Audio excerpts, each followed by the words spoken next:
Hey Jackson, if the stream gets choppy, let me know and I'll come out of the stream on my other account. Okay, so got to come back for Power Hour, but we're not quite Power Hour. We are Power 2 Hours. The market is just wow. What I'm looking at here is the Nasdaq, and this is the Nasdaq. Wow, that's all I'm saying.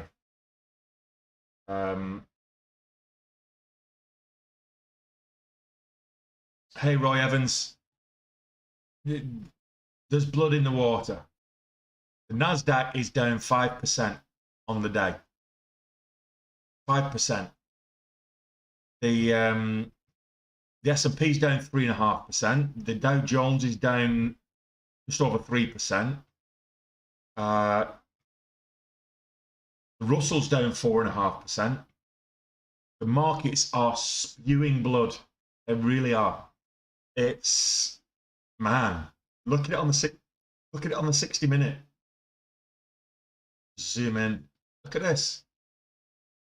Since before that first half an hour of the market, it's talk about bear market. Ouch! Whoever took puts on the market today, whoever took puts on the Nasdaq, fair play to you. I reckon you've made a shed load of money. If you need any help, carrying that in a wheelbarrow, let me know.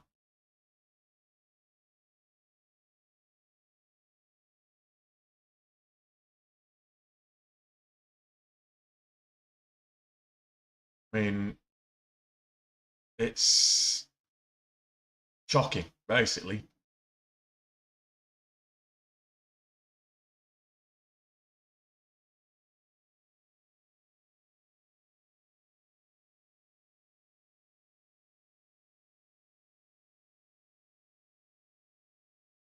I mean, I'm lost for words. It's when is XLM bottoming? When's the SPY bottoming out? When's the Nasdaq bottoming out? That's the question. I think we all missed the opportunity for a short there, Roy. We all missed that opportunity. Nasdaq is just hemorrhaging. The SPY just hemorrhaging. The S&P just hemorrhaging. Dow Jones hemorrhaging. The Russell Index hemorrhaging. The Nasdaq in particular, though, I mean, wow. I mean, how often do you see the Nasdaq losing 5 points? I mean, it's just wow. The good news is there's volatility in the market again, which has been sadly lacking. Granted, it's downwards volatility, but we can take advantage of that.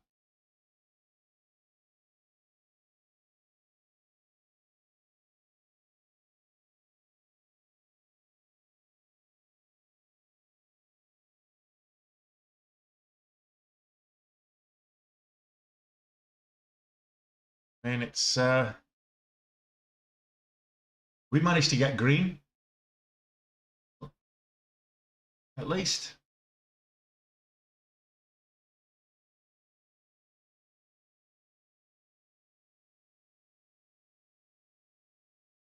I've got a full belly. I'm happy that I'm not sponsored by Coke. Coke, sponsor me.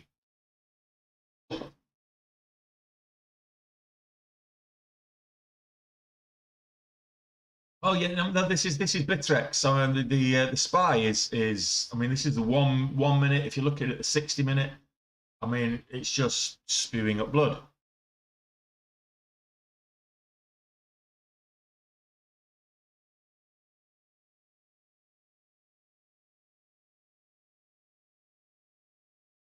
It's not got below. Well, I hope so. Basically, all the gains that we made after that rally yesterday, we had a really good rally yesterday. All the gains have been lost and a bit besides. So if you're looking at the 60, this is yesterday's rally, and we've come all the way back down in less than 24 hours and lost it. So it was like yesterday didn't happen.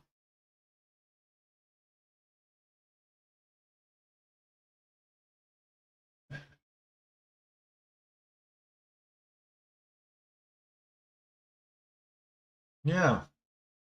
Oh well. Let's see if we can make some money. I mean, Tesla's down 8%. Ouch. I still reckon we'll get to 950 before the end of the month. If not, I'll just sell before it gets down any further. Sell it at a loss. I have to just recoup some of the money. Netflix. Oh, ouch. Netflix was looking like it might want to make a little bit of a revival after it hemorrhaged at the middle of last month. That's not going to happen.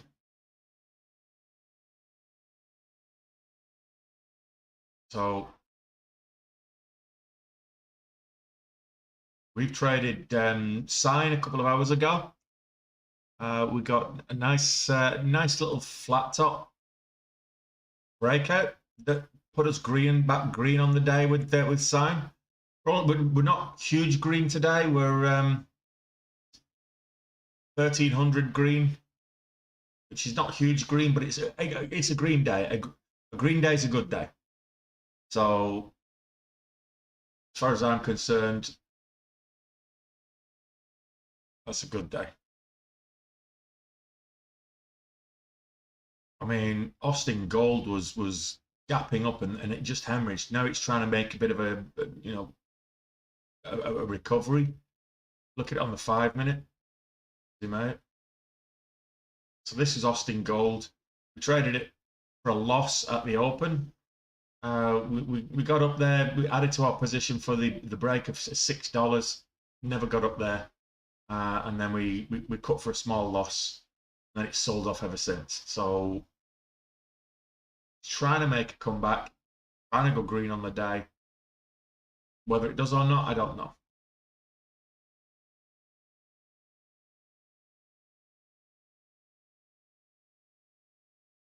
What platform am I using, Roy? I'm using DAS Trader.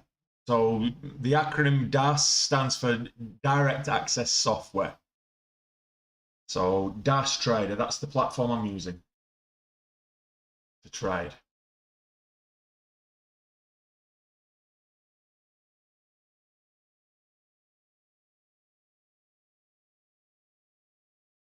Just looking for something good to trade, and that Austin is the one that's got the momentum at the minute. Austin Gold based on the scanners.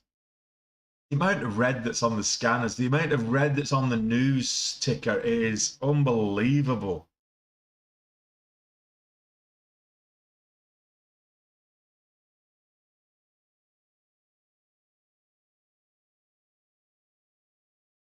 I mean, let's look at Bond.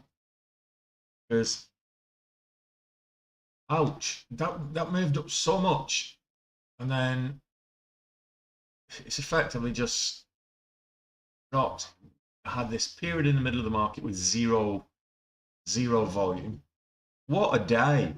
This is madness. This is madness on the markets, guys. Trust me, this is not normal. The markets are just not normal. DAS, DAS, DAS Trader Pro. Binary Bash, MT4's it's designed for Forex. So I can't trade stocks with MT4. I can trade stocks with MT5, MetaTrader 5, but that's just an add-on. It's not a great tool for equities trading. Now, MT4, you want the right tools for the right job. If you're trading Forex, then by all means, go ahead and use MetaTrader. But MetaTrader is not great for trading stocks.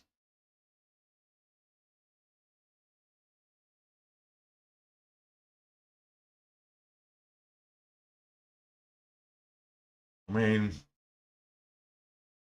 I don't think I've ever seen markets this volatile.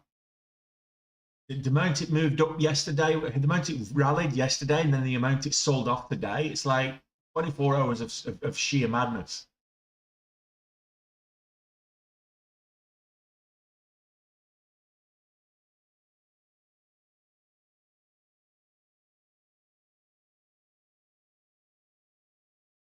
I missed the entry.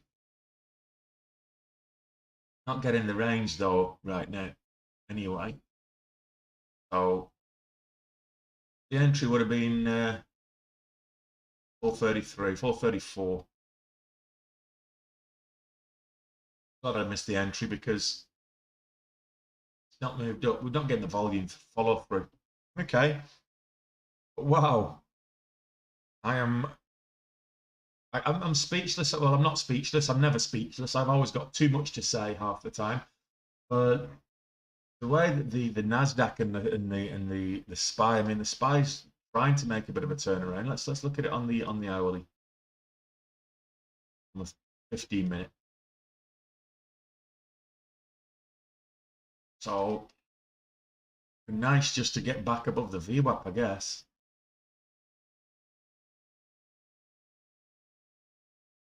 No, I didn't trade. I didn't short oil in 2019. I wasn't trading in 2019, Jackson. What signal do I use for trading? I'm not sure what you mean by what signal, guy. What indicators? I don't use signals. The signals and alerts are not. I suppose Benzinga is where I get my signals from. Signals and alerts on Benzinga. So I have price spike activity, halt volatility, halt activity, and day high series. That tends to be what I'm looking for on a day. I should have been shorting today. We should all have been shorting today. But trading with hindsight is like trading 2020 vision.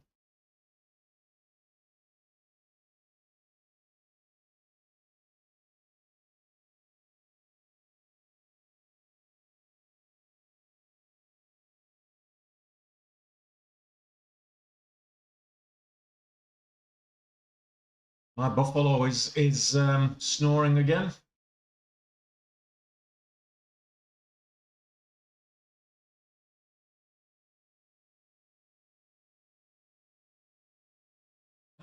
Double bottom there, completely faked out.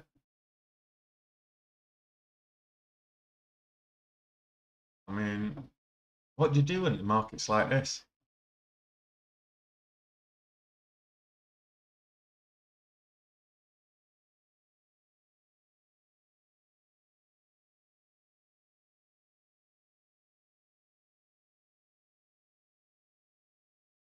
Oh, we're getting a few that are trying to move upwards.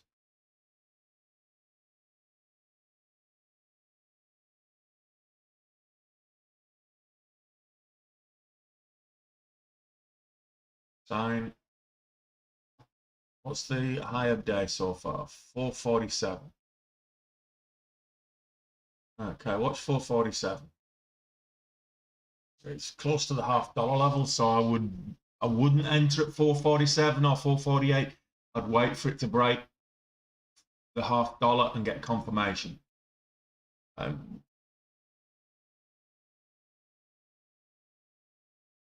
You want Bitcoin? I'll show you the Bitcoin. So here's Bitcoin. Hemorrhaging 2. This is the hourly time frame for Bitcoin. And as you can see, we're back down at 36 and a half. And this is down to the the vomiting by on the Nasdaq. Obviously, the tech stocks and crypto are linked, whether you like it or not. And Bitcoin is down. I thought it might get to 38. I didn't expect it to drop to 36 today. But we've got another trading day. Is it going to be as mad tomorrow as it is today? Are we going to get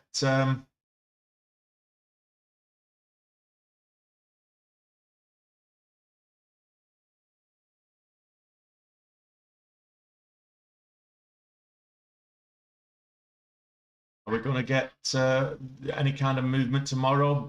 You know, volatile movement tomorrow? Will we get a bounce? I'm not sure. Let's watch and see. This is entertaining viewing, if nothing else.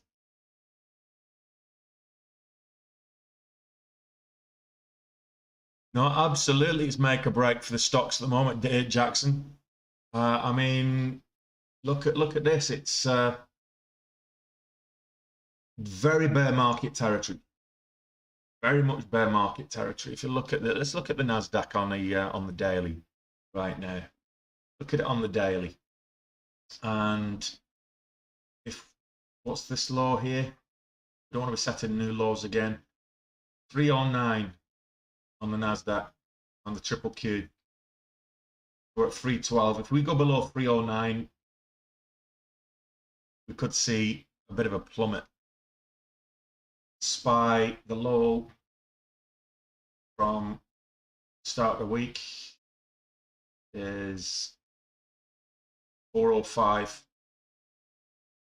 So we want to stay above 405 on the SPY.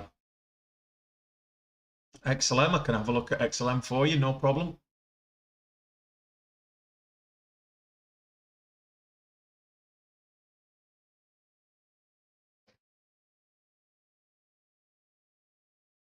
What you'll find is it's doing a similar kind of thing to the rest of the market. This is XLM, 16 cents, 17 cents fraction, so 16.8 cents. And you can see it's just hemorrhaging the same way that the rest of the market is. So that's your XLM on the hourly. We want to see what other services do I offer, Jackson? I'm not sure what you mean. I'm just trading here. I mean, I teach people how to trade. I do consultancy work. You know, a few different irons in fires. I've got a couple of e-commerce stores. I'm not sure what you're asking there, Jackson.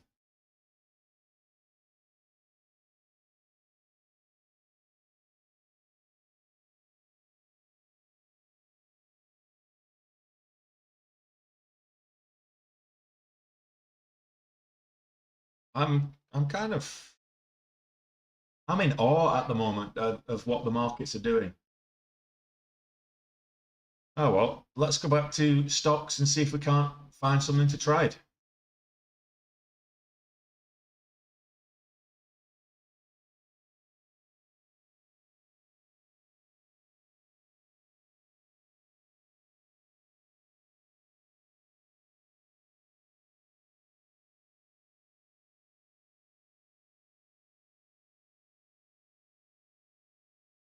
Well, we've not got a really busy stream today, but I suppose that's down to TikTok's weird algorithm and me not being able to set and schedule my lives anymore. I don't know what's going on with TikTok at the moment, whether it's my app or whatever. Just can't schedule lives right now. I can go live, but I just can't schedule it. Go figure. So we've just hit the high of day. 47, no, 46. So percent short of the high of day on CYN.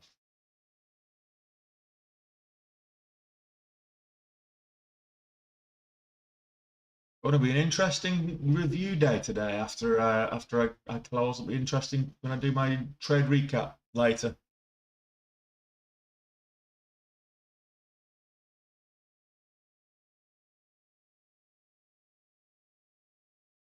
Oh, I don't offer those kind of services, Jackson. I'm sorry. Get on a plane to Thailand. You might fare better.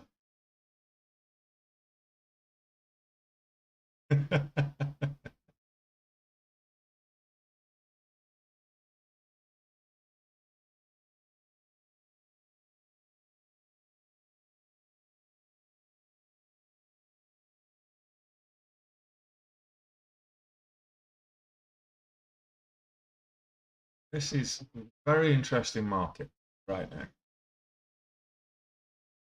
So I'm going to see CYN break the $0.50. And again, CYN is not moving up with huge volatility. It's got good volume, but the range on the cans. I mean, I've got green on it because there was a lovely flat top formed at 424, and then when it broke out, I was able to capture that pop, and then it came back down, and I was able to get a bounce on a trend line that I drew. So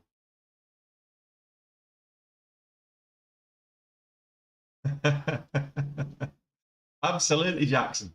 Absolutely. There we go. It got rejected at 447, 446. So it reached the high of day, the previous high of day, and got rejected. So why am I pretending I'm surprised?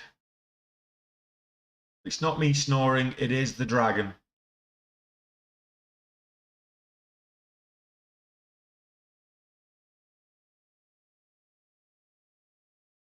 So we're not getting the volatile moves that we would like for trading, but still interesting day. I mean, look at the SPY. I mean, just watching it on the 5 minute is it leaves you speechless. It really does.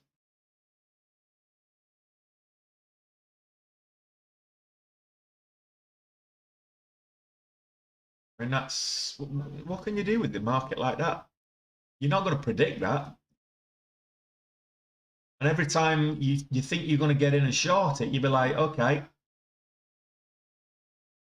good place to short it would have been there at 420, 419, 420.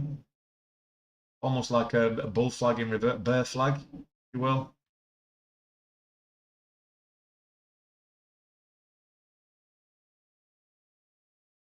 Evening, Alistair.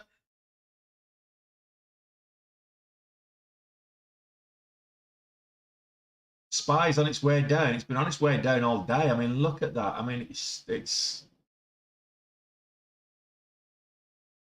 and sign is going back to retest those highs. Oh, broke them.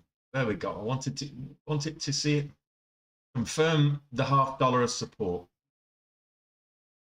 Now we'll look for a place to get in. Safe entry.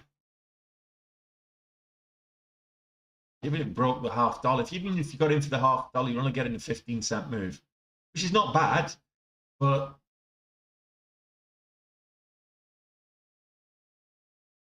let's see.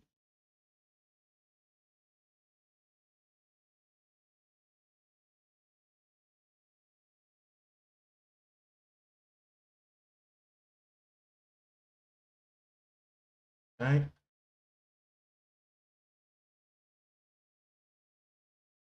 Five.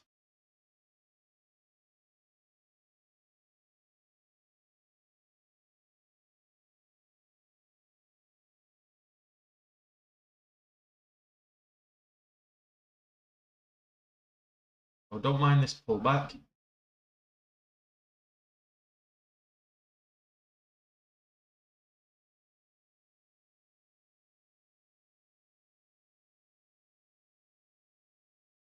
I checked on 1W. Sorry. Lost me, Jackson. 1W what?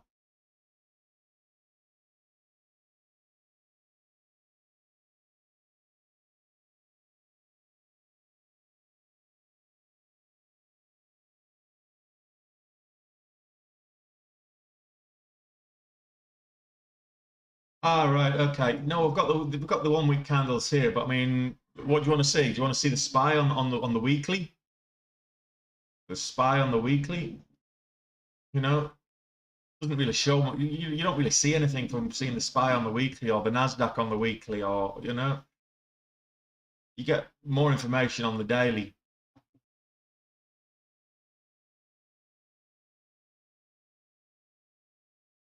No, we just broke highs. Ah, right. Missed the breakout.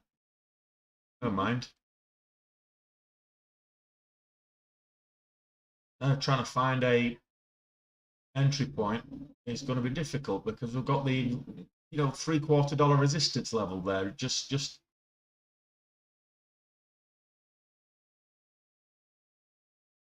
you know what? I don't have to trade this.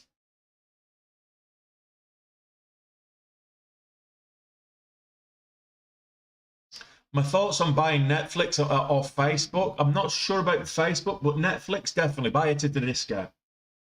I was looking for Netflix to show signs of a reversal. And I was going to buy some calls, just you know, get better leverage for my money, and then ride it up for a week or two. Facebook, on the other hand, I can see more bad news coming along the way for Facebook. But Netflix, yeah, I think Netflix. Not financial advice. I'm not a financial advisor. Just my own personal opinion. And if you do take my opinion as financial advice, that's on you, not me. Don't sue me. But James, yeah, I like Netflix at this price. Absolutely. I would wait to see what the market does first. This first sign of a turnaround in the market, then look for a turnaround in Netflix. Because right now, it's just you look at Netflix on the. Let's look at it on the 5 minute. You can see it's hemorrhaging in line with the wider market. Meta's the same, pretty much the same chart. It is the Nasdaq chart. The price action is exactly the same as the Nasdaq. Until the Nasdaq starts to trend upwards, neither of those stocks are going to make a move upwards. So just keep an eye on the Nasdaq. Once that starts to look like it's going to turn around, you might get Netflix and or Facebook, but certainly Netflix makes an exaggerated move to the upside.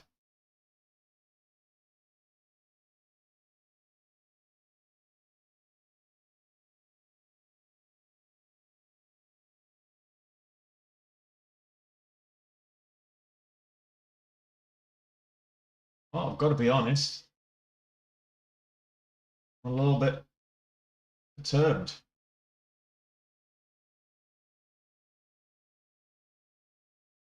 What is just looking at the alerts I'm getting here? Shiba Inu is down 8.8%. Big wow.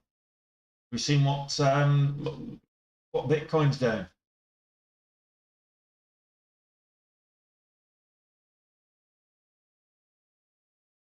So Sign just decided to pull back. On the 1 minute, it's more evident. Zoom in. Oh, I said we'd get resistance at the $0.75 level. That's why I was reluctant to get in for the break of this this pullback. So I'm not saying I'm the best trader in the world, just maybe top 3. That's all. No problem, James Job. It's madness right now.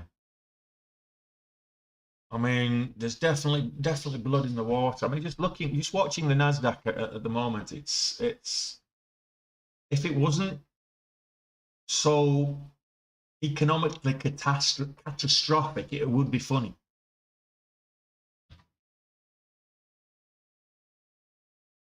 Those are big words for me. But I've not had a drink. I'll have to have another drink later.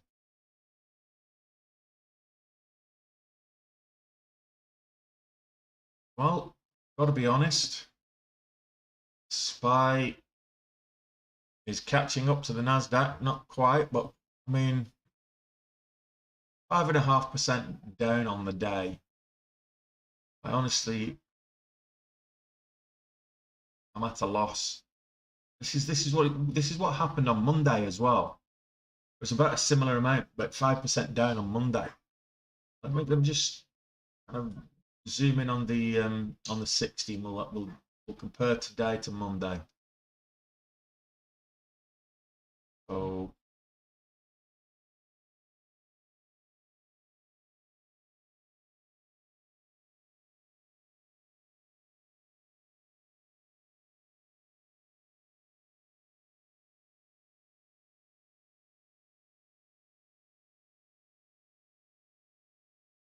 no, last week. Sorry, today's Wednesday. No, it's Thursday today. Oh, it's Friday last week when it hemorrhaged, wasn't it? Yeah, here it is. So we had vomiting blood last Friday, and we're doing a similar kind of thing today.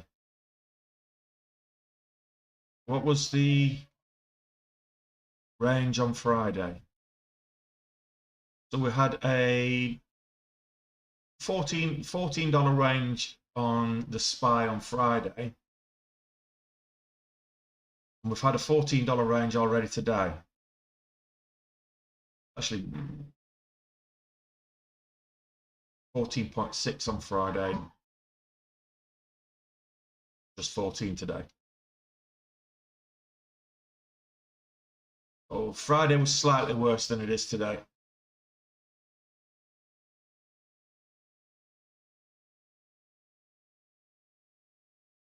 That's starting from previous days, similar highs as well. Yeah, the FOMC seemed to, we got a rally off that yesterday, but I don't know.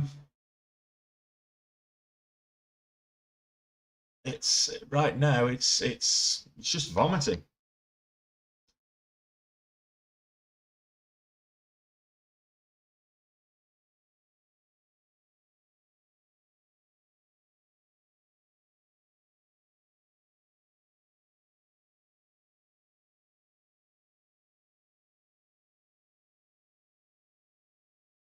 The Dow is down more than 1,000 points. Wow, that in itself is scary.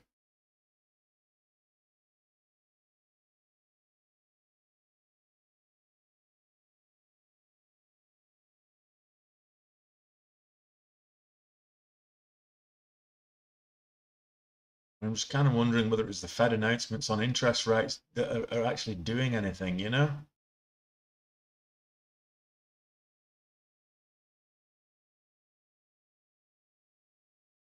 That's probably what it is.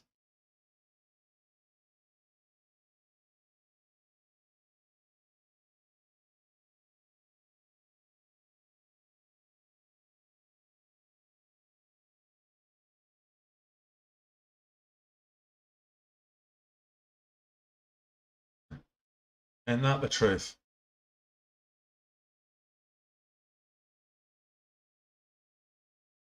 I'm just looking at what Barron's are saying about the market.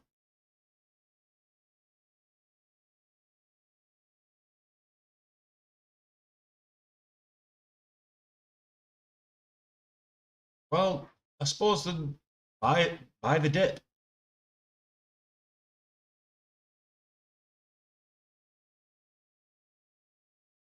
Just hope it's good news tomorrow with the jobs report.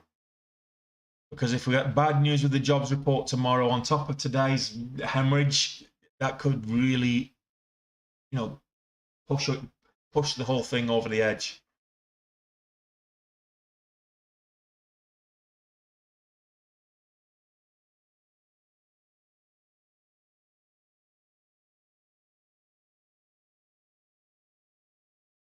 Well, enjoy your holiday there, Phil.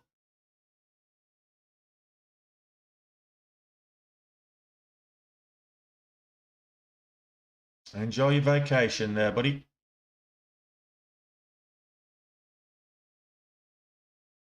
Who are the two better traders? Well, you know, Warren Buffett maybe. More of an investor than a trader, though.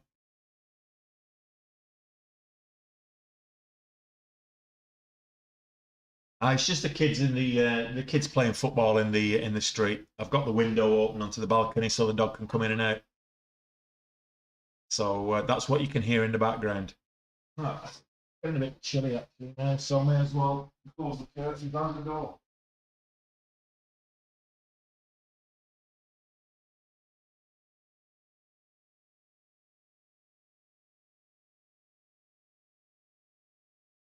It's on a cul-de-sac, so the kids kicking a ball at the end of the end of the street.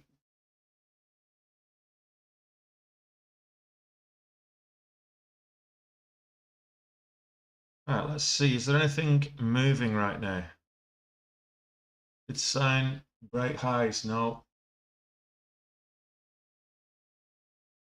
Wow, that was a quick sell-off. Glad I wasn't watching it. I might have tried to get in here for a cheeky pot.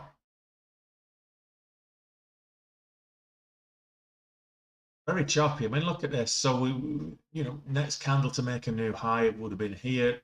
It would have reversed. We got faked out. Then we got the reversal. So we got up here, and then we got faked out. We stopped. So very choppy at the minute. Coming into power hour, got a little over an hour of an hour and 15 of the market left.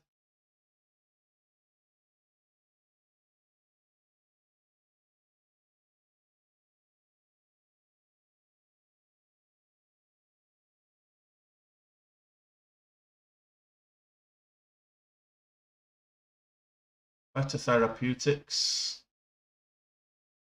was moving upwards nicely. Now below the VWAP. Hudson just above the VWAP. You can just about see the VWAP here. Zoom out a little bit, you can see it better. There you go.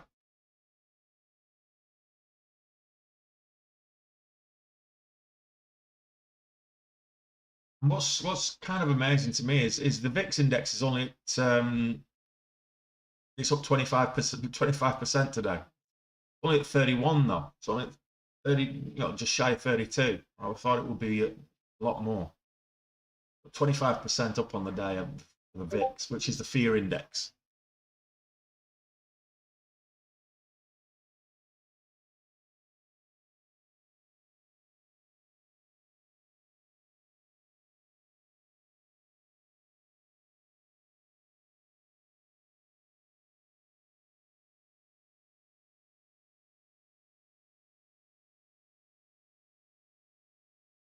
Yeah, I mean we've got. Let's see what we can do. I mean Hudson sold off for a little while, and now it's the last 3 hours. It's been on its way up, so kind of trying to make a comeback.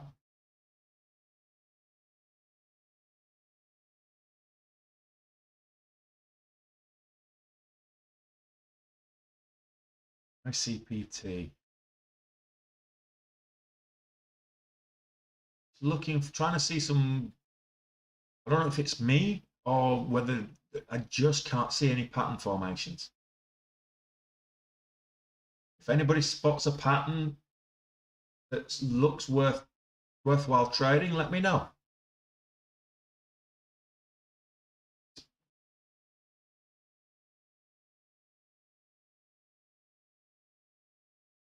Tesla and 874 now. Yes, Jack. This morning was tough for me because it was like just kept getting stopped out. It was it's like death from 1,000 cuts, you know, death from 1,000 paper cuts. But once the market kind of settled down, and I saw sign there was a lovely flat top breakout. I got on that, got green on that one. And then I got a bounce on the trend line that I had, which I'll cover off in my trade recap later. And that not only took me green on the day, well, I was already green on the day, but that took me green on sign, CYN. So we're 50-50 in terms of stock selection today, the trade accuracy. Not huge. We're not in huge amounts. Nice to have got a nice run on something, but there's nothing giving that runs. I mean, we've got sign is close to 40% up on the day, but it's been very difficult to trade. Very choppy.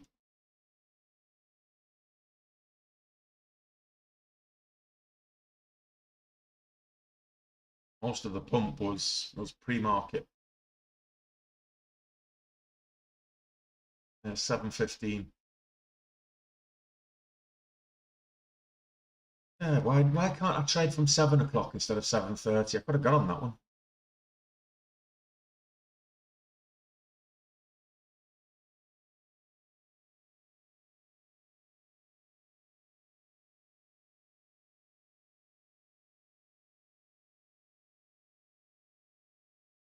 So yeah, the markets.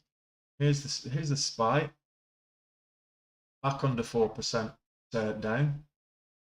3.8 now. The Nasdaq over 5% down on the day. That's just, look at the 5-minute zoom out. And it just does. It's not showing us any sign of kind of rallying into the power hour, rallying into the close. I was hoping that maybe we'll get a bounce and a rally into the close, and then we'd see some of the stocks move. And let's have a look at what's actually selling off. The biggest losers. What are they? Singularity Future. This is the biggest loser on the day. So there's nothing that's really jumping out as the major loser. This is Singularity Futures. Most of the loss was pre-market. That's the biggest. The next biggest one is Edu, which low volume, sell off on low volume. Wayfarer. So even if you're shorting, it's not one of those markets that was so clear. If you were shorting these, there would have been a lot of fake outs and a lot of stops broken.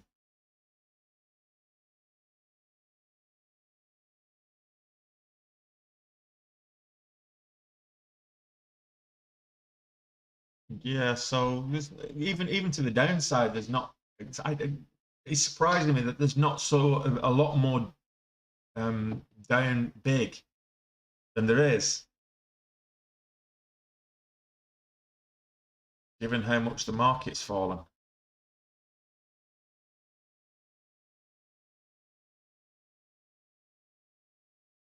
Hell no, El Puno. Hell no. Not tonight. I'll not be buying anything to hold overnight tonight. We might get a bounce. We might see a bit of a recovery, but it's too risky to hold overnight right now. Not unless if we see a clear sign of reversal, then maybe. But we're not seeing that. I mean, even with the Nasdaq, you're getting these little pops here. That we're getting these lower highs, still lower highs, lower lows.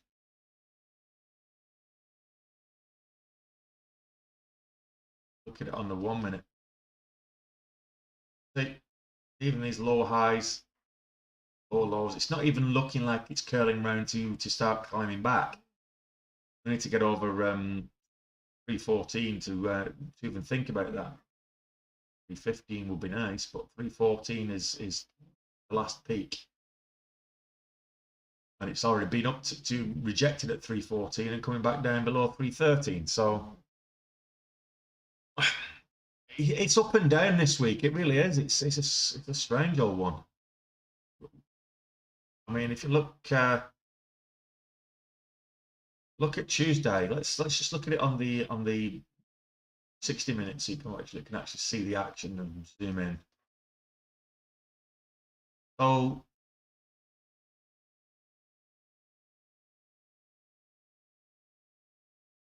that was So yesterday, we had a sell off at the open, and then that big rally just sold off from the open here. So choppy on Tuesday, and on Monday we sold off, and then it rallied into the close. So, and then last Friday we hemorrhaged a bit like.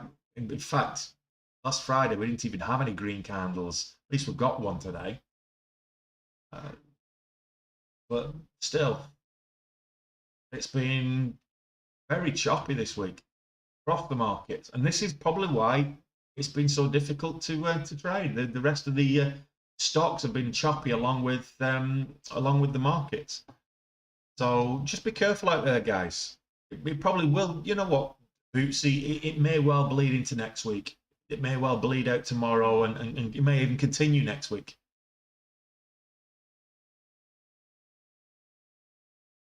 It's not looking great. That's all I'm saying.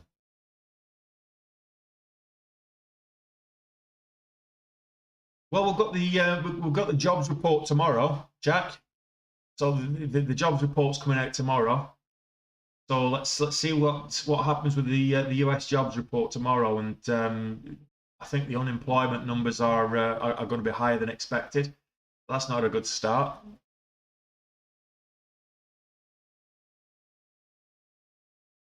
Push out soft hands. Oh well, it's definitely getting into the territory of buyer to discount on the indexes. And because I cancelled my transaction, I don't have any spare equity to put in it. There you go. That's what happens. Let's see what happens at the end of this month. I would have bought the dip, but don't have anything spare to buy it with. Well, nothing significant, at least.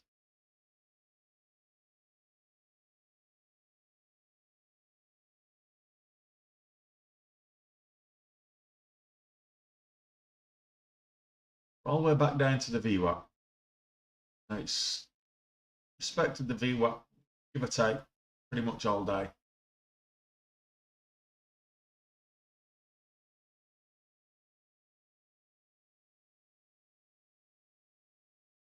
We'll get a little VWAP bounce on this. Thank you very much, Bootsy. You too. Let's hope that we all come good. Otherwise, I'm going to kind of revise my strategy and do a bit of short selling next week. More expensive, but needs must.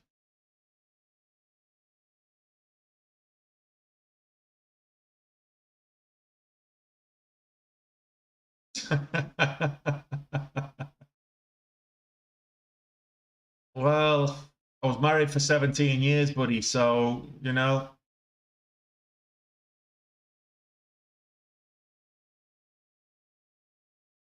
Nothing to shout about.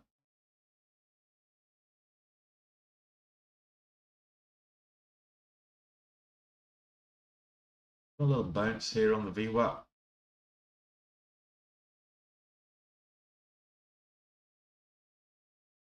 22, 25.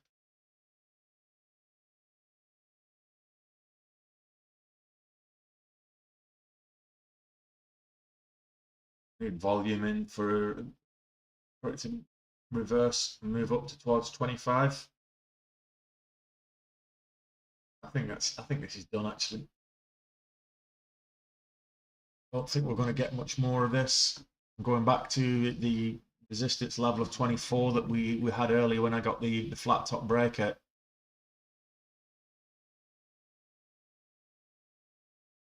But 25 is a proven distance level on this one. The stock market's crushing everybody, not just day traders today. Swing trader, well, it depends.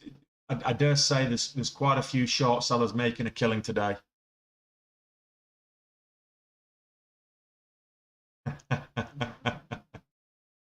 My ex-wife was smaller than that.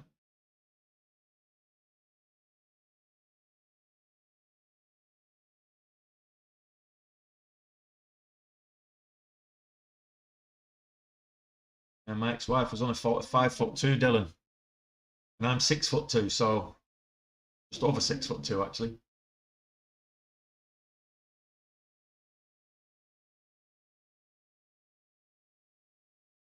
Like this just isn't looking like it's going to break out. Oh, where did that pop up from? That just came out of nowhere. Regional Health Properties. Traded this one before.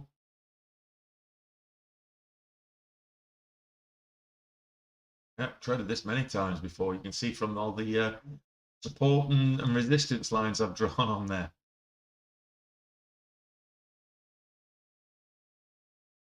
No volume. Forge seems to be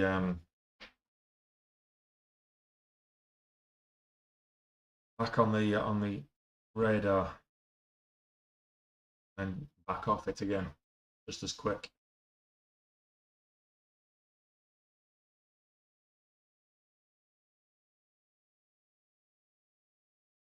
Voyager.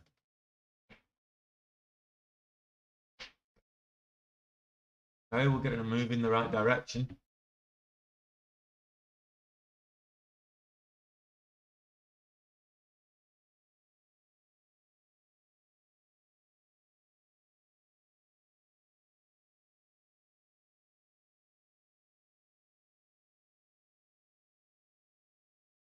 Reasonable volume.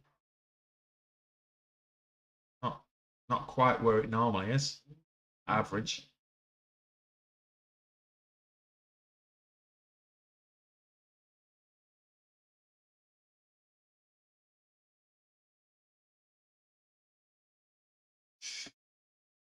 An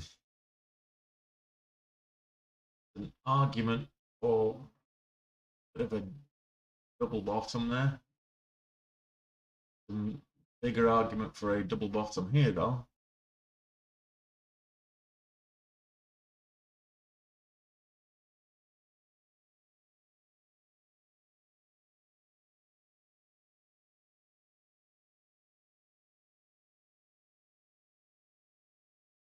Oh, no trades.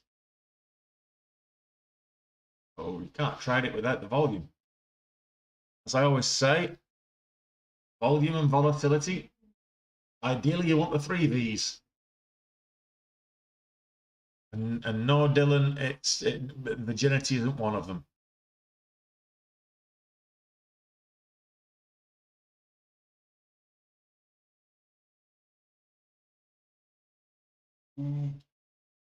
I wasn't married to a 13-year-old. My name isn't Jerry Lewis,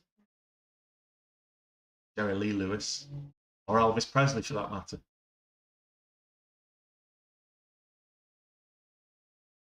No, I don't recommend Lobster as a good trading app. I recommend Lobster as a good dinner. No, I don't. I don't show. I am more long biased. There's a number of reasons why I'm more long biased, James. But you know, you do have to pay for, because I'm with a broker. I get charged commissions anyway. You know, you've got locate fees. You've got short fees or interest on borrowing. So it costs more to short than it does to go long. You know.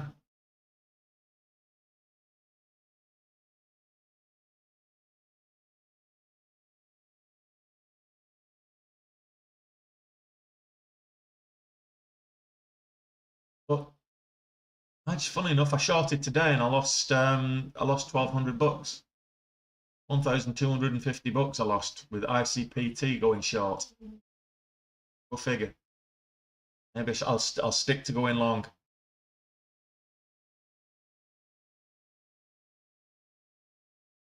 And to be honest with you, Barros Boy, Lobster is a good trading app.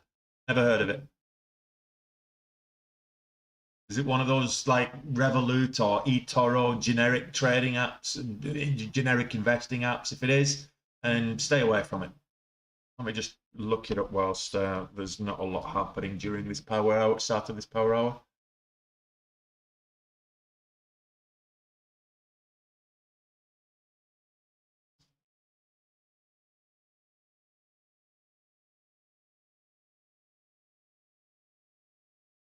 Yeah.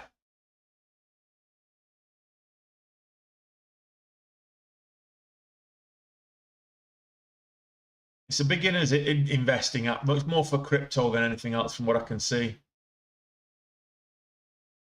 It's not for trading trading equities, so it's a crypto wallet. Lobster.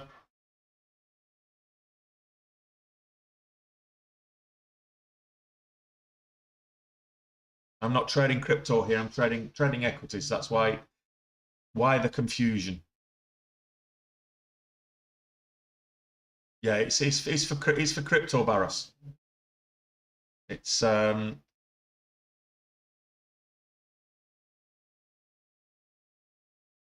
take a look.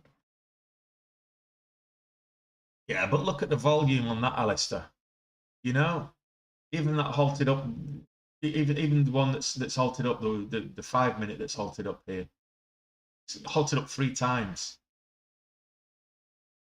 But on the 5 minute, we're looking at 16,000 shares traded in 5 minutes. Come on. Or 3 minutes even. So, when was this? Yeah, 3 minutes.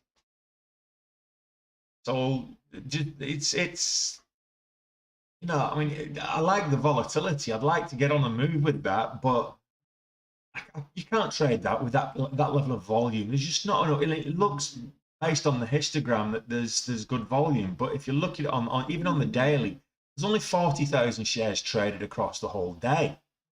You can't trade that level of volume. It's just not reliable. That's it's a fast track to losing your money.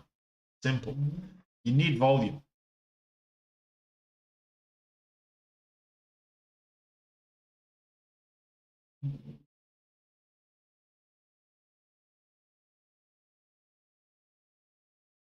It's on the scanners, but 21,000 shares traded. Oh, you can't really do anything with it. Nowhere near the top of the volume scanner.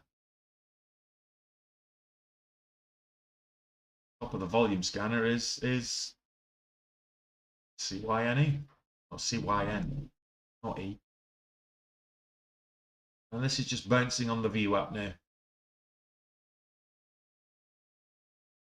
I think this is done for the day.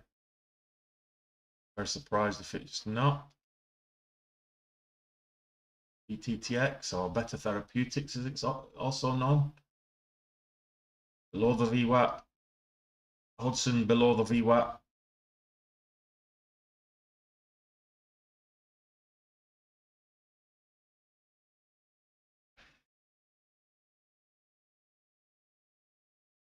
It's all right when you look at the top seven gainers on the day, and 4 of them are ETFs.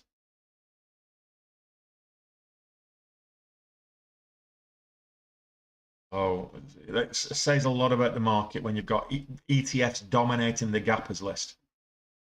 Derivatives dominating the gappers list. Look at this. So we've got Sign is the top gapper.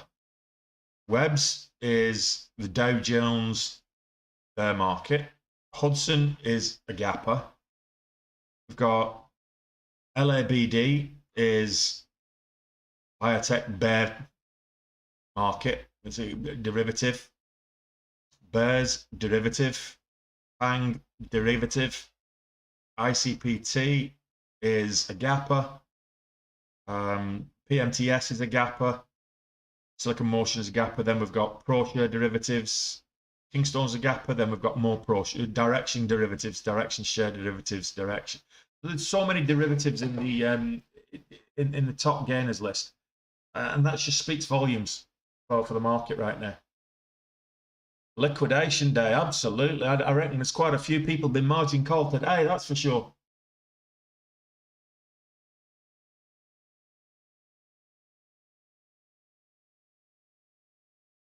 Nasdaq, it's selling off again.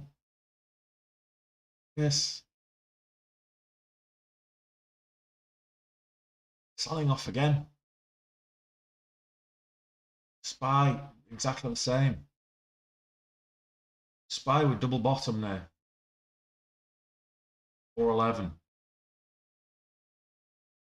Nasdaq, we're already past that previous low. So Russell. Yeah, double bottom on the Russell as well. Now, yeah, we've already passed it. We had the double bottom there, and then we'll pass that as well. So the market's just vomiting. It's a bloodbath. Bloodbath, guys. No money to be made unless you're shorting today.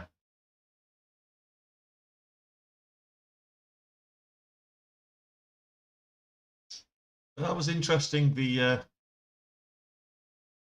that going to halt up again? Oh, it's look at that. It's going down now. Not quite halted, but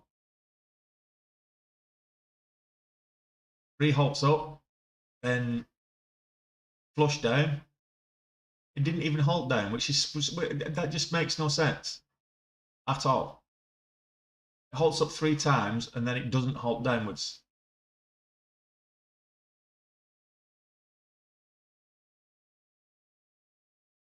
Which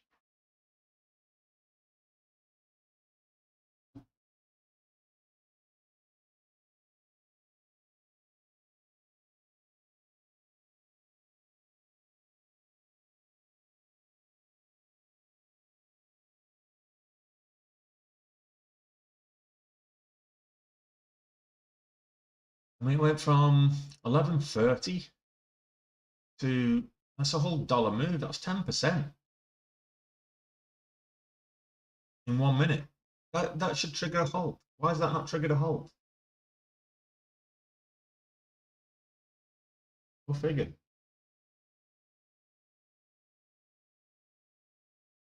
Well, to be fair, I got green on. I was looking for something, and just a pattern broke out for me on CYN. But it's top gainer on the day. Now it was up over 40% on the day. It's now back down to just under 30%. So fairly tough week. What ticker is this? This one's CYN.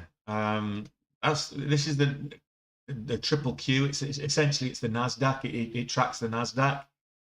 We've got SPY, which tracks the S&P 500. Got the IWM, which tracks the Russell index. So I'm looking at all kinds of. I'm not actually trading anything right now. I'm just missing something. So what I was looking at before that as well was AKYA. That it looks to be halted, but it's not. Just nobody trading it right now. Zero shares on the volume bar. Of course, volatility halt up once, twice, 3 times, and then it flushes down over 10% and doesn't halt. There's no volatility trading halt. I don't get that at all. Why is that not halted in a minute? It flushes down 10% in a minute. It's supposed to be 5%. But there you go. Hey, look. The SEC, they do their own thing. They're a law unto themselves.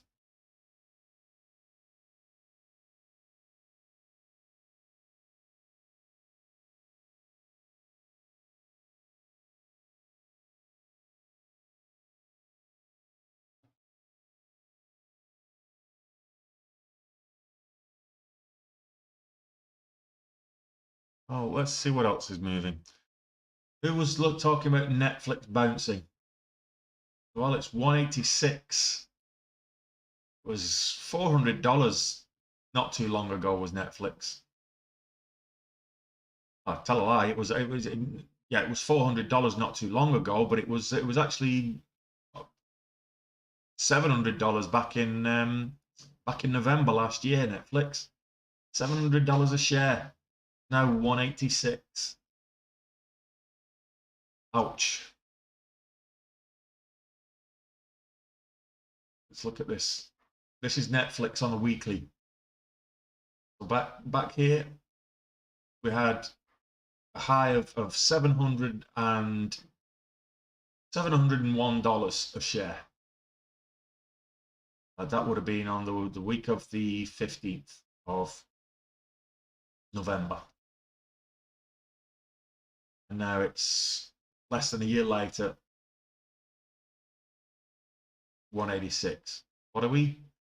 6 months later, 186. Let's have a look at Facebook. That was not quite the same level. Netflix has had a worse time, clearly.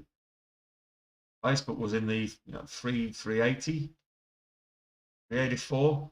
Now it's over 206. So Netflix has had a worse time than Facebook, which is why I was expecting it to bounce at some stage. Just not.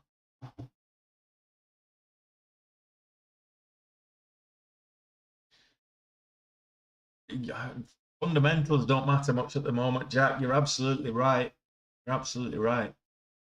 What I would say about fundamentals, I mean, if I look at kind of kicking myself a little bit, I didn't cash in my Tesla calls. If I'd known that today was going to be like it was today, I would have bought puts. But I didn't cash in my Tesla calls yesterday when I got in the money. Should have done last night. Go figure. Always the case, isn't it? Tesla now down to 860. Down below 860 more. Yeah, below 860 now, Tesla.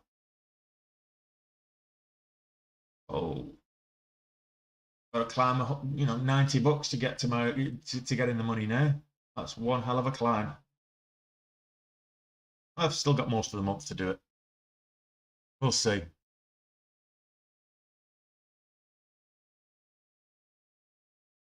Who else is? There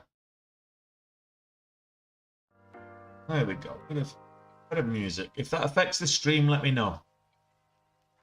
It affects the stream in a adverse way, as it did earlier today.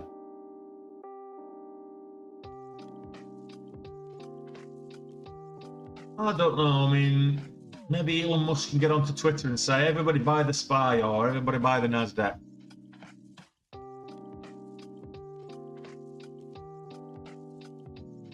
Well, why would Apple buy Netflix? They're already outperforming them. I mean, Apple's streaming service is really cutting into. Catch you later. Enjoy the football there, Alistair. Apple's streaming service is really cutting into Netflix's Netflix market share, as is Amazon for that matter. Netflix had the monopoly for so long, which is kind of strange when you think about it, and you think about the history of Netflix. It's a great story for innovation. Netflix started off back, right, those of you who are old enough to remember, back in the days of VHS, and you would hire a VHS tape and they would put it out in a jiffy bag and post it to you. and you would post it back when you finished with it a couple of days later.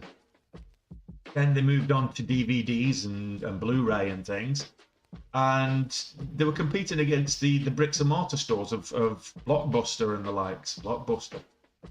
And then they went online and started streaming.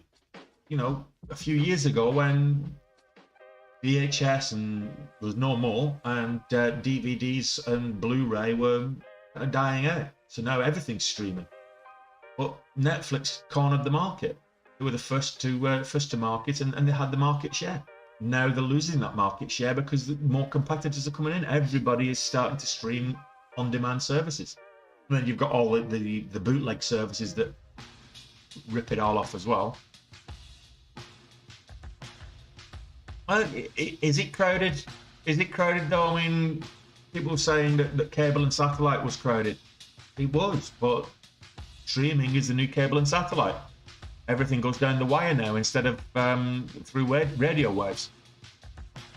So that's just the way that broadcasters are going to be going. It's going to be on-demand service, on-demand entertainment. So get the likes of Netflix, who, unless they become a little bit more innovative, which is what they're famous for, that they will they might get left behind. And they've had the first share, to be fair, they've had the first share of controversy as well. Well, Tesla's bouncing there. Does that mean the market's bouncing? It does. Getting a little bit of a bounce.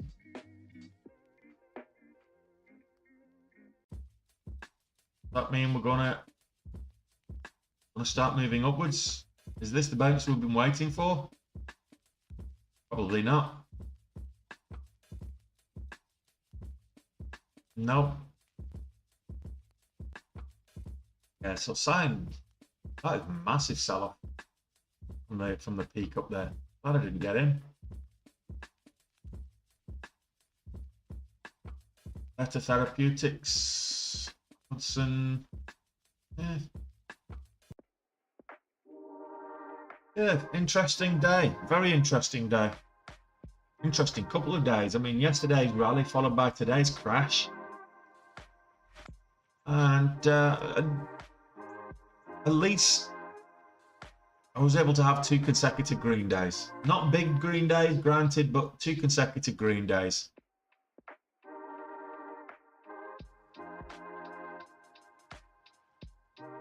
To be fair, Jack, there's very little on TV that it's worth watching. I mean, everybody, if there's something on TV, they'll go on the box set and watch it all in one. They'll binge it in one go. A lot of the current affairs programs and soap operas, that's the only thing people watch on TV. And I'm not into any of those soap opera things. Current affairs, you can stream that now as well. So, I mean, which news service do you want to stream live? Because they've all pretty much got an on-demand streaming service.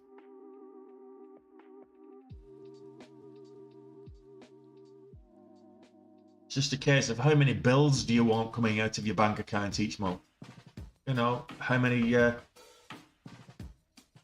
services do you want to be paying for? At one stage, I realised I was paying for Sky, I was paying for Amazon, I was paying for Netflix, and Apple Music as well. I thought, nah, I'm not doing it. On Spotify. I'm not doing that. So I decided, okay, I'll cut them back. Have I coded my own algorithm, UK Sports Bets? Have you? The answer is no.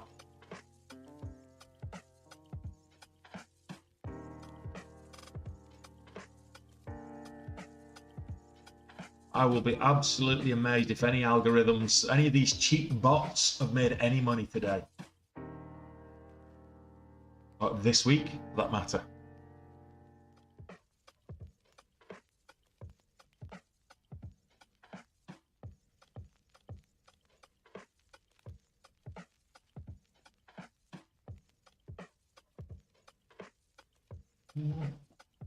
Are we seeing any turnaround at all? It's just... Oh. Swift dance.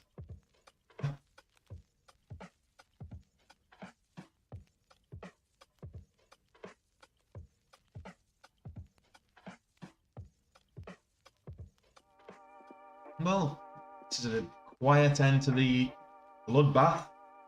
Quiet end to the day, and it's still selling off. Looking at the... Let's look at the SPY. Let's watch the SPY.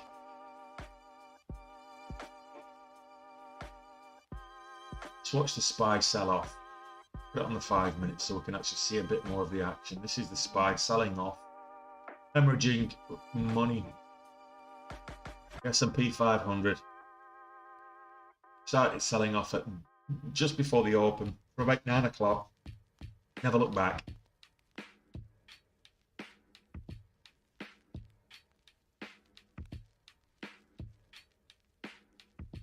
Oh, here we go. That's nice, sports bets. I prefer trading off my own metal and doing it myself, but cheers, thanks.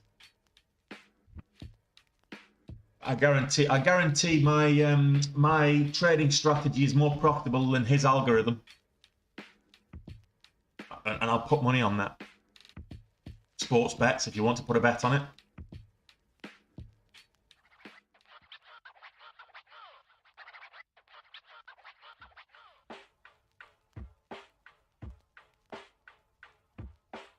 My trading strategy netted me 31k worth of profits last month.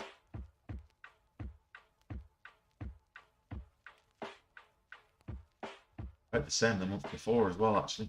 Let me just look at the numbers.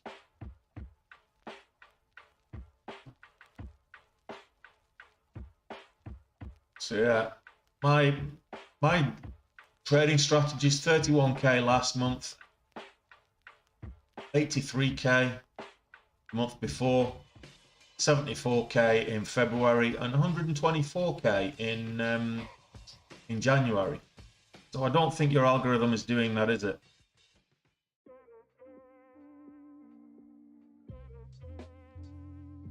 This year so far, the first 4 months of the year, just over 300,000.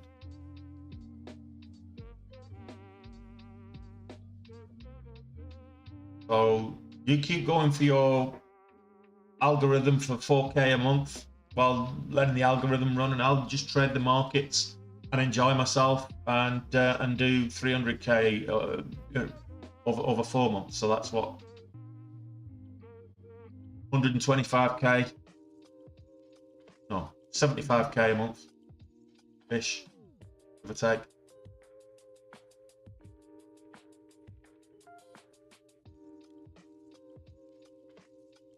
What app am I using? This is Dash Trader. I'm using Dash Trader for, so this here is Dash Trader that I'm trading on. This here is Benzinga Pro, which is my scanners.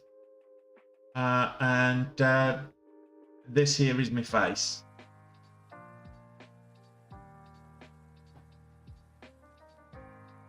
So, no, but I made the mistake of trying to subscribe to some of these algorithmic trading bots when I first got into the markets, and if you're lucky, and I mean very lucky, you might get one that's break even.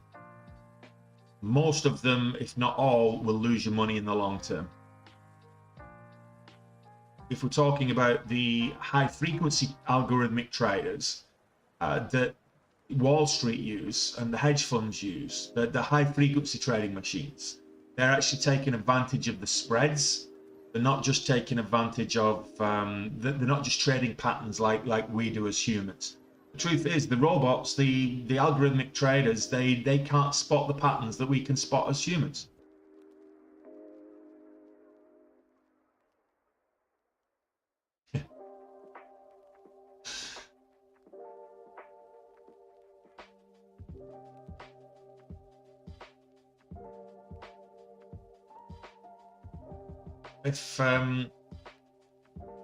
If someone had one of these algorithmic traders that you just put it on in the background and let it work, then Everybody would have one. We'd all be rich. But these algorithmic high frequency trading programs that Wall Street use, they're nothing like these algorithmic traders, these trading bots.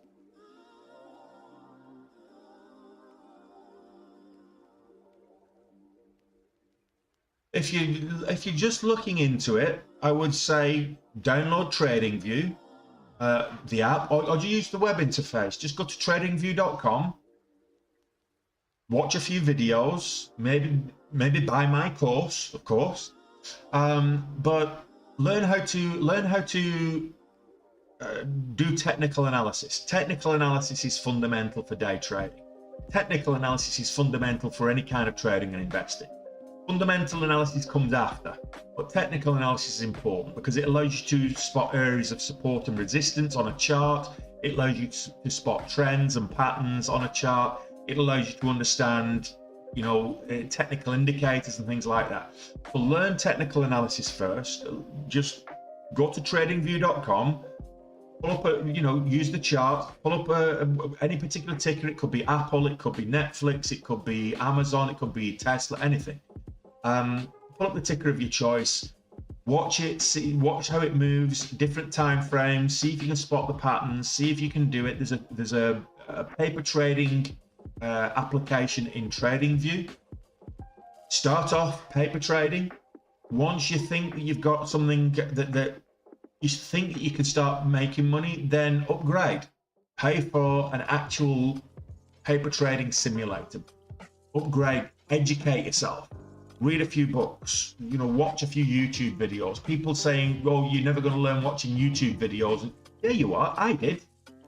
I built out a course on my strategies. I'm condensing it. Granted, it took me a lot longer than it would if somebody jumps on my course and starts learning my strategies right away. And I say my strategies, they're not really my strategies. They're the common strategies that most retail traders will use.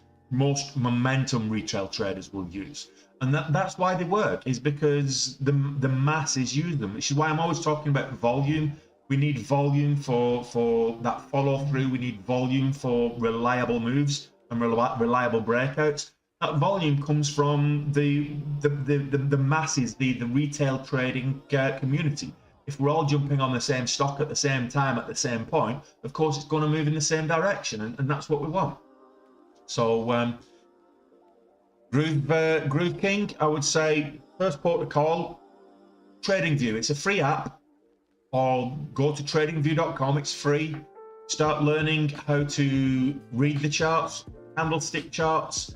Start learning how to read candlestick charts and doing technical analysis. Once you've got an idea of how that is, then take the next step. Maybe subscribe to my course. Maybe subscribe to another course. There are a number of different courses, good courses out there. And get a little bit deeper, learn a strategy.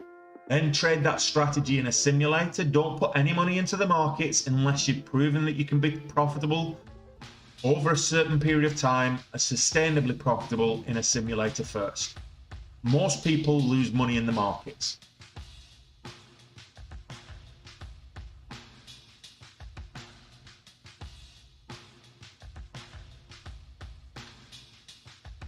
Well, I wouldn't say it's CMBS loans. I'd say there's a lot of things that are leading us into a recession. No problem, Groove King. You're always welcome on my stream. You're always welcome. I tell it as it is. I show my trades, the good and the bad. I lost $30,000 on Monday, so I'm not hiding from that. All traders lose money. The majority of traders lose money long term. So if you include all instruments, so options, forex, crypto, if you include all instruments, day traders, 95% lose money long term and are never profitable. So I am consistently profitable. I've not had a red month since January last year. 2021 was the last red month I had. So I've had consistent profitable months ever since. So I am a profitable trader. I am one of the 5%, if you will. But You know, I tell it as it is. On this stream, I show it when I lose money. I lost a lot of money on Monday, and that was my own fault. I didn't trade my strategies. I just went off. I wasn't in the right place mentally to be trading, if I'm being completely honest. I just moved home over the weekend. I was physically and mentally exhausted. I should not have been trading. Should have taken the day off. And that's on me. I know better. I know better than to trade when I'm fatigued. I know better than to trade when I've had a drink or, you know, whatever, if there are other substances in my bloodstream. And it's like driving or operating machinery. You don't do it if your judgment's impaired, and that's what was me on Monday. So, and I show this. I go live when I make a loss. It's live. When I make a gain, it's live. And you know, I took less than $5,000 in February 1st. 19 days later, it was $74,000 or $79,000, $74,000 in profit. On the 8th of April, I had $4,200 in my account, and we had over $60,000 at the end of April. So, you know, I am consistently profitable.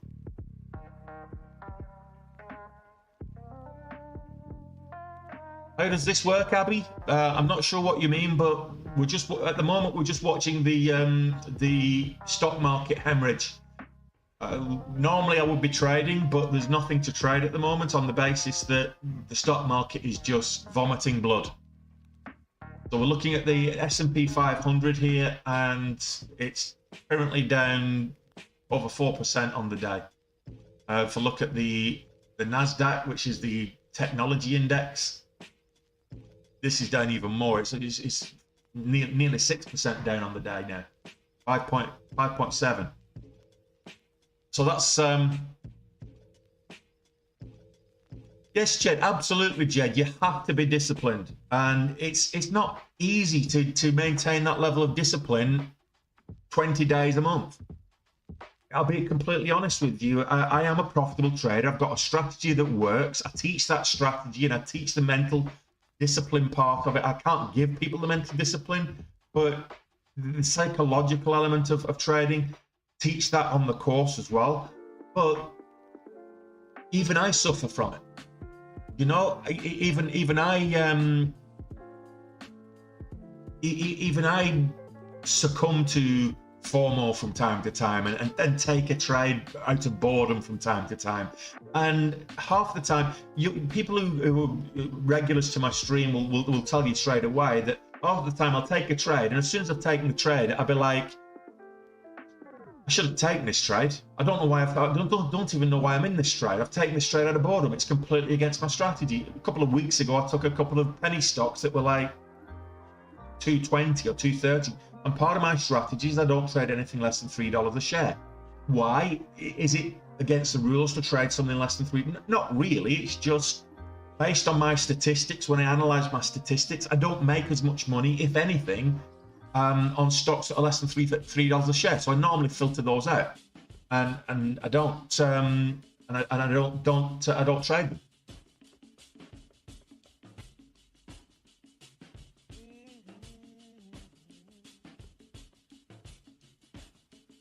Elliott Wave, Fibonacci, support and resistance. Don't try and make it overcomplicated. Go find a strategy that works and then just build on it. Don't try and learn everything to start off with, Groove King. You know. What's the indicator just above the price action? That's the VWAP, the volume weighted average price. It's only good for short-term time frames, so lower time frames. So it's good on the... It's an intraday trend indicator. If you're getting kind of 4 hours and above, I would say the daily and above, it's not really worthwhile. It's not really relevant. But anything less than 4 hours, it's a good intraday trend indicator. That's the volume weighted average price.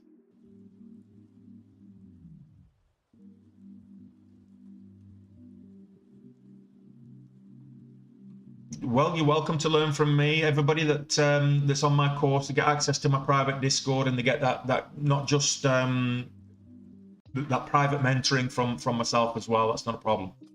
And I'm doing this because I've got my my Discord on my mobile phone. I'm answering questions and I'm addressing the queries all times of day. So it doesn't even matter where you're based. If you're based in the UK, Ireland, South Africa, I've even got one person on the course that's in Perth in Australia. So he just puts out a question and I answer and I get back as soon as I can. You know, it's all the lecture material is recorded, so you can access it on your own terms. Here we go.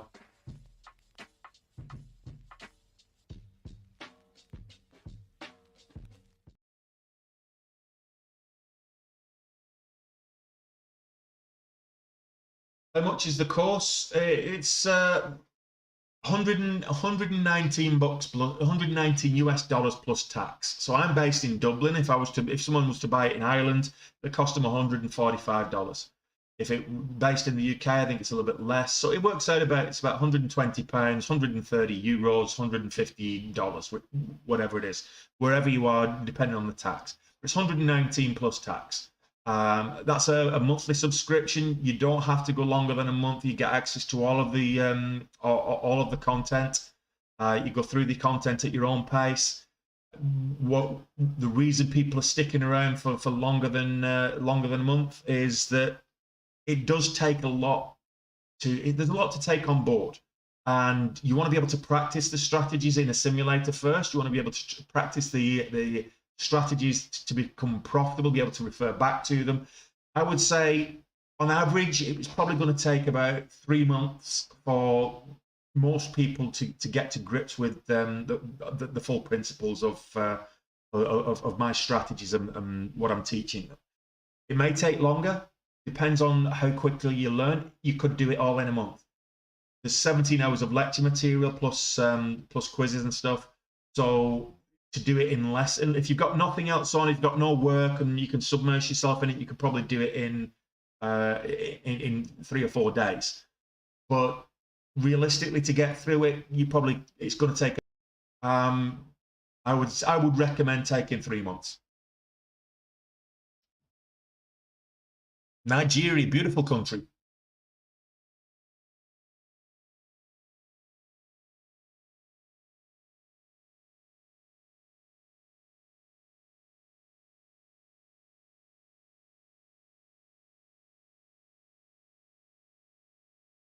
Nigeria is a beautiful country.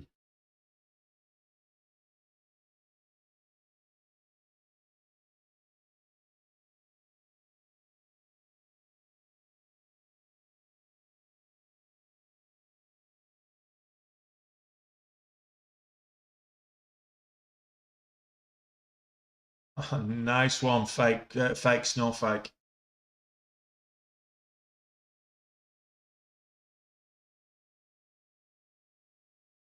Triple Q is what I'm looking at right now.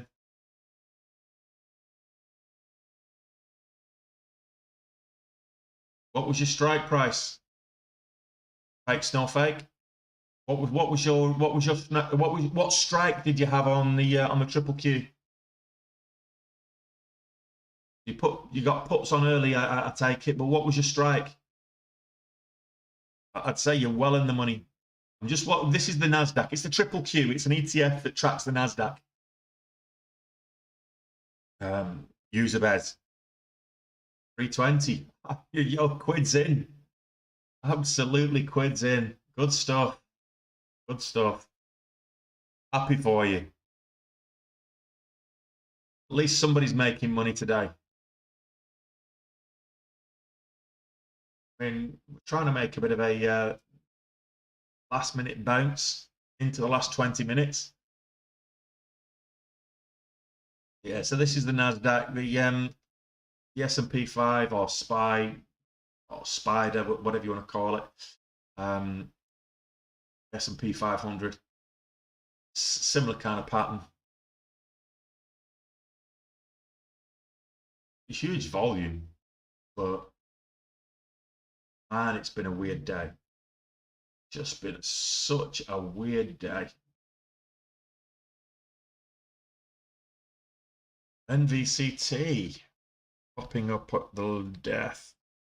We think we might get a final trade of the day in. Probably not. It's probably not worth it. Not with that kind of volume. Let me have a look for you, Diane. Veru's moving up. Oh, look at this double bottom. Problem with Veru is still down. Still down on the day. 61 million shares traded though. Still red though.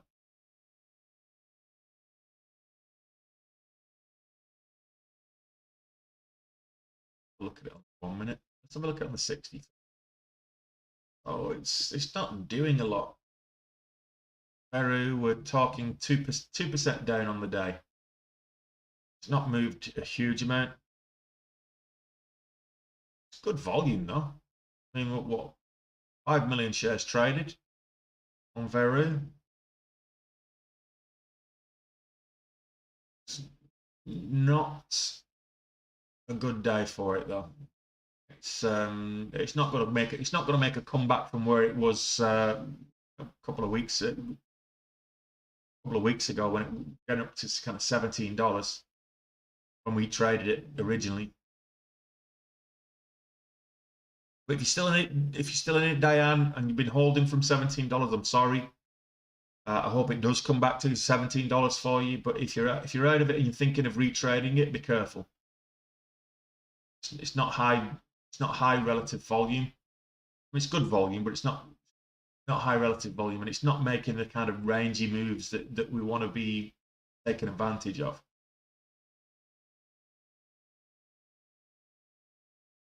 So this one's Veru, VERU. It's a bioscience stock. It moved a couple of weeks ago, big time, and we made some profit on it, but it's not exactly doing great at the moment. The ranges, I mean, in terms of daily volume, it's really died off over the last week or so. Last couple of weeks.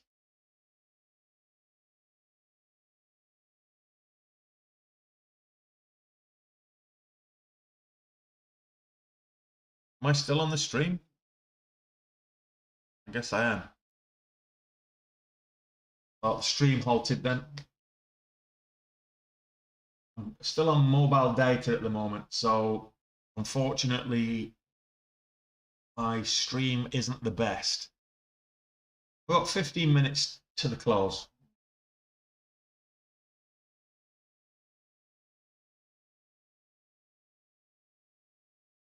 Nothing looking like it's worth taking a trade. It's all right when the top gainer is the VIX index. Look at that. It's okay when the top trade, the top gainer today is the VIX index. Go figure. It's very unusual for that to happen. Hudson.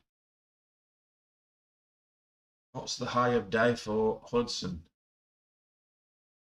Got this $9. We've already beaten that one, so 9.22 is the high of day.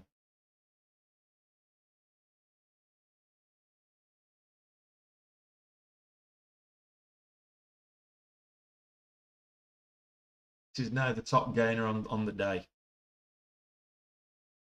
Well, to be honest, I'm enjoying watching the Nasdaq vomit. We're at the S&P 5, the spider. Yeah, so they're going back for another downturn. I hate to think what's going to happen after hours. No, I didn't. Unfortunately, fake snow fake. I should have sold my my Tesla calls. Should have sold my Tesla calls. In hindsight,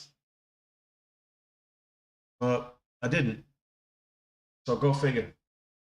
We got into. I got in the money as well. It went up to 953 or 954 or something yesterday. So my calls were for 950, and it got up to 955, and that was just as it was moving into the close. I figured I'd hold it overnight and see what happens in the morning. And it opened at 9:45, I think it was, and hemorrhaged all day. 9:45.60 opened. I didn't mind that. I thought, okay, that's good. It's held most of its gains. Let's go on a bit of a run and get back into the money and then some. And I'm not too worried as long as we get a bit of a turnaround in the market at some stage this month, because my expiration date is June the 3rd. So I deliberately left it till next month. So my expiration is June the 3rd. So still time for me to get back up there. Yes, I do use TradingView. I use TradingView for I know crypto's vomiting all over the place as well. Yes, Alex, I use TradingView. I use TradingView for longer term analysis, for deeper analysis. I think there's more technical indicators on TradingView. There's more long-term data. I can look at, 2014 chart data if I wanted to on TradingView. I'm a big advocate of TradingView. On my Linktree, you'll see I've got TradingView up there as the tools that I use to be profitable. So if you go into my Linktree, of course, my course is the first one, but then Benzinga, I use that every single day. Without Benzinga, I would be nowhere near as profitable as I am. That gives me all the signals and alerts and the news and everything I need to know for my stock selection, all at my fingertips. Then that's the second link on my Linktree. In fact, I'll cover that off right here, right now. Why not? I'll show you exactly what my Linktree actually is. Okay, so this is my Linktree, and you can see here. I'll pull this across for some other people to see. So this is my Linktree. Okay, and losing connection. I apologize for that if I'm losing connection. The next bit is what I've just been talking about, Benzinga scanners. So this tells me what stocks to trade, when to trade them, what's moving, why it's moving, how much it's moving, all this kind of stuff. I can get my IPO dates, I can get earnings dates, I can get news as it's breaking, I can get signals, all kind of stuff from Benzinga. It's well worth the money, but you can try it free for 14 days. I analyze all my trading and I review every single trade I take. I review it again, what I could have done better, what I did wrong, etc., with TradingView. That's a trading journal that I use, and it's a freemium service, so you can use that. There's a free part. I think you can get up to 100 trades a month for free. And then if you're doing more than 100 trades a month, then you just upgrade. And it's not expensive. It's about $30 or something, $29, $30. TradingView. I use TradingView for deeper analysis, for looking at charts, looking at price action over the long term. And I recommend, if you haven't already and you're looking at getting into trading, make sure you download TradingView or go onto tradingview.com. There's a web GUI in there. You can just start looking at trading and learning how to do technical analysis. Dash Trader is the platform that I trade on. That's the direct access software that allows me to execute trades, allows me to buy and sell and short and cover and all that kind of stuff. I do partner with these two are affiliate links with TradeNet Academy. They offer a funded trading program where they will give you put half the risk up, they will put the other half of the risk up, and they will give you a $80,000 live trading account, and they will share the profit with you. It's up to $80,000. You can get a smaller one for less price. It's like $350 you put up. They will risk 350. You're risking 350, but you get $14,000 of equity. The $80,000, you're risking 2,700, and they're risking 1,300, I think it is. So the max loss is 5% on any given day. Maximum loss is 5%. So your account can't go below 76,000. Otherwise, they liquidate your position, and that's the risk that they're taking. But it's also the risk that you take. But it allows you to trade a big account for literally for two and a half grand. There's a crypto version of that. Will give you up to a $60,000 active crypto account to trade, and you get simulator access as well with these before you actually trade with the live account if you want to. And there's education there as well. So check them out. Check them out. And then Interactive Brokers is the broker I recommend. I do trade with Capital Markets Elite Group, but the reason I recommend Interactive Brokers, and I have more accounts with Interactive than I do with Capital Markets, is because it's not offshore. So I have my retirement account with Interactive. I've got a couple of cash accounts. So I trade my options with Interactive Brokers. I can't do options with Capital Markets. I don't know if they're doing it now, Capital Markets, but they certainly never did retirement accounts or SIP, as it is, self-invested pension plan. They didn't do that with before, but Interactive do. So I transferred my old pension plan into Interactive Brokers. I've got a SIP that I'm working with them as well. So I'm managing my own pension plan. Okay, so that's my link tree. Go check it out. And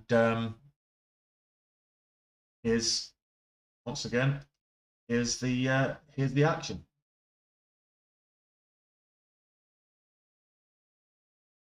So yeah, in the link tree, my course, Benzinga, learn all how I trade, learn all my methodologies for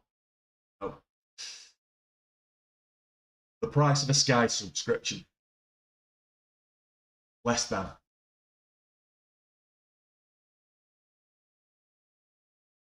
Yeah, I've got to be honest, crypto's not looking great.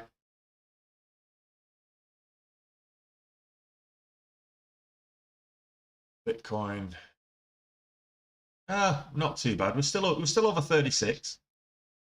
36,250 for Bitcoin at the minute. Granted, it did go under 36 for a while, but it's back over 36. So can't grumble at that. What's the Nasdaq doing? Trying to turn around. Trying to slow down. SPY, similar kind of thing.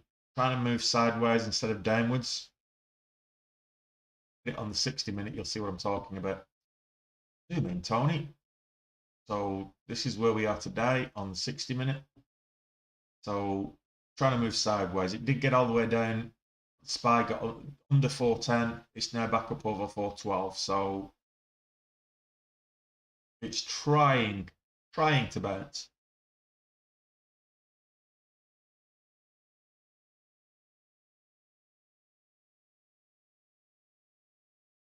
Well, 3 minutes to close. I think that's me done for the day. What a weird day. What a weird day. Market's just vomiting all over the place. And a lot of the stocks following suit. So well, I'm gonna end the stream. Enjoy the rest of your evening, and I will be back at it tomorrow before the market opens. So it'll be from 1 p.m. ish, maybe a little bit before 1 p.m. London, Dublin time, and it'll be 8 o'clock market time. So see you then, guys.